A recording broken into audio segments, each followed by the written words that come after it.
तो नमस्कार, मैं आपका मित्र, आपका भाई पंकज। आपसे फिर एक बार रूबरू होने का मौका मिला बहुत दिनों के बाद। दोस्तों, आज हम एक बात करते हैं। लगातार भारत सरकार पेपर प्रश्न के माध्यम से ये बात मालूम हो रही है कि जो भारत सरकार है ये निजीकरण पर बहुत विशेष जोर दे रही है। माननीय देश के प्रधानमंत्री जी, आपसे ये हमारा आग्रह है, एक नागरिक के रूप में आपसे ये आग्रह करना चाहते हैं कि माननीय प्रधानमंत्री जी, हम ये नहीं कहते हैं कि आपने देश के लिए बहुत कोई अच्छा कार्य नहीं किया है। आपकी भूरी भूरी प्रशंसा करते हैं क्योंकि आपके कर्तव्यनिष्ठ हाथों में देश एक बहुत अच्छे विकास की ओर गति कर रहा है। लेकिन हम ये चाहते हैं कि माननीय प्रधानमंत्री जी, आपका ये फैसला या आपका मंत्रिमंडल जो है या राज्यों के जो भी लोगों से आपको एक सर्वे मिलता है या आपकी जो कैबिनेट है, उस कैबिनेट के प्रमुख विभागाध्यक्ष जो हैं, उन विभागों के प्रमुख सचिव और जो सचिव हैं वो आपको क्या सर्वे करके देते हैं देश के बारे में। हम एक बात ये कहना चाहते हैं आपसे, हमारा अनुरोध है, विनम्रता के साथ मैं अपनी बातों को रख रहा हूँ। माननीय प्रधानमंत्री जी, जिस भी विभाग को आप निजीकरण की ओर ले जा रहे हैं, चाहे बीएसएनएल हो, चाहे जहाजरानी मंत्रालय हो और जितने भी विभाग हैं, आप निजीकरण क्यों करना चाहते हैं, इसके पीछे आपका क्या उद्देश्य है, मुझे नहीं पता है। लेकिन मैं अपनी व्यक्तिगत राय आपको रखना चाहता हूँ। हो सकता है हमारी राय आपके हिसाब से सही ना हो, लेकिन मुझे लगा कि हमारी राय को आप सोचिएगा जरा। पहली बात, आप निजीकरण करिए, लेकिन एक चीज़ ये बताइए, क्या जो भारत के निचले स्तर का व्यक्ति है, एक आखिरी पायदान पे खड़ा हुआ व्यक्ति है, क्या निजीकरण को उसको फ़ायदा होगा? बिल्कुल भी फ़ायदा नहीं होगा।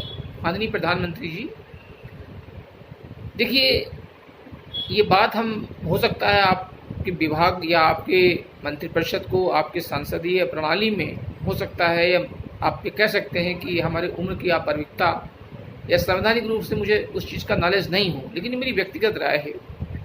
लेकिन निजीकरण तब करिए जब इस देश के अंदर संसद, लोकसभा और राज्यसभा, लोकसभा के जो निर्वाचित सांसद 545, राज्यसभाओं के निर्वाचित और मनोनीत सांसद 250 और पूरे देश के जो विधायक 4185 विधायक पूरे देश के अंदर हैं, और जो भी विधान परिषद सदस्य हैं राज्यों के, अलग अलग राज्यों के, और भारतवर्ष के 28 राज्यों में और 7 केंद्र शासित या 6 केंद्र शासित राज्य हैं, उनके जो उत्तर प्रदेश से लेके आप पूरे देश की बात करता हूँ, उनके अंदर जो भारतीय प्रशासनिक सेवा आईएएस, भारतीय पुलिस सेवा आईपीएस और पीपीएस, भारतीय प्रांतीय पुलिस, भारतीय राज्य की सेवाएं जो हैं, या और भी सेवाओं के हमारे अधिकारीगण हैं, उनकी भी पेंशन बंद कर दी।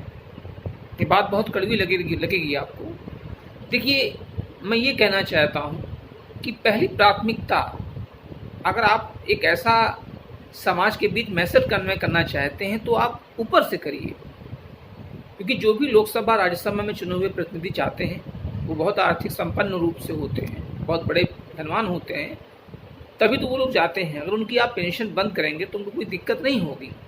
जो आईएएस और आईपीएस हैं, ठीक है, वो अपनी बौद्धिक क्षमता के बल पे राज्यों के जो भी यूपीएससी या एमपीएससी होती हैं, हर राज्यों की अपनी अपनी संघ की सेवाएं हैं, उनको क्वालिफाई करते हैं, उनको आप सैलरी दीजिए, लेकिन पेंशन को बंद कर दीजिए। उसके बाद आप देश की जनता पर 130 करोड़ जो हमारी देश की जनता है उसको निजीकरण कर दीजिए आप, तब तो ठीक है। अगर हमारी ये बात आप स्वीकार करते हैं तो ठीक है, नहीं तो कोई बात नहीं। और मैं इस देश के सर्वोच्च न्यायालय के प्रधान न्यायाधीश और सभी न्यायाधीशों से और राज्यों के जो उच्च न्यायालय हैं उनके न्यायाधीश, हम आप सभी से ये गुजारिश करना चाहते हैं कि जनहित में आप इस मामले को स्वतः संज्ञान में लीजिए, और इस देश के अंदर जो भी संस्थाएं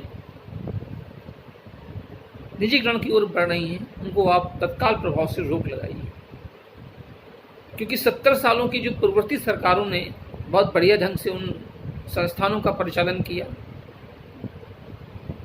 जो वर्तमान भारत सरकार है, क्या कारण है मुझे नहीं पता है, वो क्यों इस चीज़ को नहीं चला पा रहे हैं, उनका क्या दूरदृष्टि परिणाम है मुझे नहीं पता है।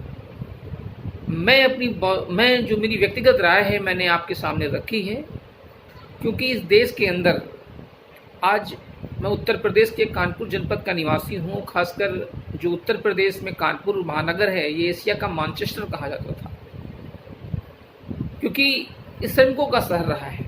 मैं आपको बता दूं, जो यहाँ पर खासकर कानपुर महानगर में औद्योगिक इलाके हैं, खासकर दादा नगर है या और भी कुछ औद्योगिक संस्थान यहाँ पर लगे हुए हैं, उनके जो वर्कर हैं यहाँ पर, उनकी दिहाड़ी बहुत कम है।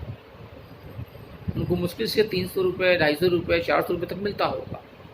वो कैसे अपने परिवार का भरण पोषण करते हैं मुझे नहीं पता है। देखिए माननीय प्रधानमंत्री जी, अगर देश के सामने एक बहुत अच्छा आप रखना चाहते हैं, एक संदेश देना चाहते हैं, तो हमेशा प्रथम पंक्ति और ऊपर की पंक्ति से दीजिए।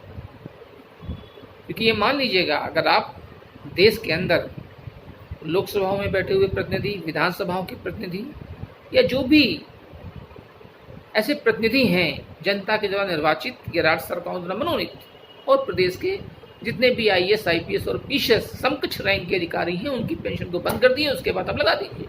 तो ये एक बहुत बढ़िया देश का उदाहरण आप प्रस्तुत करेंगे। और अगर इसको आप कर सकते हैं तो मैं भारत सरकार का तहे दिल से इस्तकबाल करता हूँ। उनको एक बहुत बेहतरीन सरकार के रूप से मैं समझ सकता हूँ, और इसको अगर नहीं आप क्रियान्वित कर सकते हैं तो मैं आपकी असफल सरकार मानता हूँ। हो सकता है आप लगे कि मैं गलत बोल रहा हूँ, मुझे जो लगा मैंने कहा।